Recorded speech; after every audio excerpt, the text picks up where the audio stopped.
No niin, tervetuloa kaikki paikalle. Oi, tuskin päävalmentaja Pekka Siikala. Mitä mieltä teillä on tuosta? Eikä tässä tullut paljon epäselvää. Kumpi oli parempi? Vasta 9 vai 10 ensimmäistä laukausta sisään ja aivan jaloissa siinä alussa. Sitten se tasoittui. Roki vähän höllössä, että ei meillä ollut mitään ja ei mitään. Ihan selvä alusta asti, että ei ollut kyllä ihan...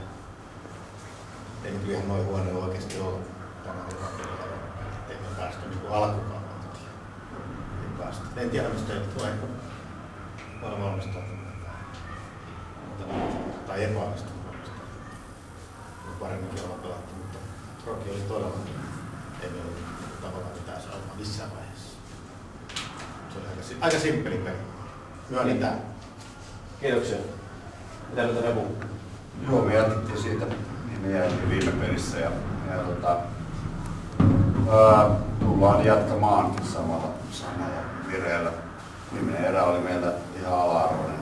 Me ei voi tuolla lailla jatkaa tuossa pelaamista. Se sovittiin tuossa jo, että näin ei huomenna jatketa.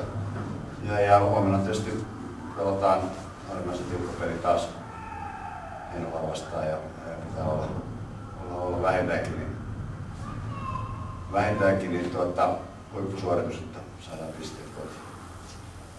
Kiitos. Kysymyksiä? No, Vesa, mihin sieltä erityisesti tyytyväinen? Kyllä mä siellä alun ilmeisesti oli tyytyväinen, että lähdettiin vuorolla pelaamaan ja saatiin ensimmäinen maali ja sitten päästiin jatkamaan. Se on aina tärkeää tämmöisissä karsintasarjoissa. Yllätyksiä voi tulla ja jos se peliä saadaan alussa haltuun, niin mitä pitemmässä se venyy, niin se vaikeammaksi tulee. Sellaisia tiettyjä lainalaisuuksia tässä jääkiekossa. Pilotellaan lyhyessä sarjassa ja panokset on aika kovat kuitenkin.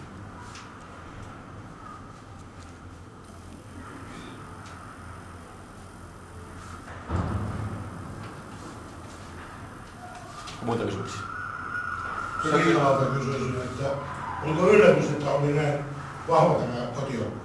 Ei missään tapauksessa, ei kyllä. Tiedettiin, että Roki on hyvä joukko ja Teki on hyvä ja Laaser on hyvä. Me oltiin vaan todella vahvaisia tänään. En muista milloin näin vahvasti pelattu. Me emme saatu yhtään syöttöä edes omilla eikäisessä. Makkarilla tuli päälle, mutta oikein jokunen syöttö edes pitäisi sanoa, niin Veskarilla pitäisi joku kiekko saada kiinni. Ei, me oltiin todella vahvaa.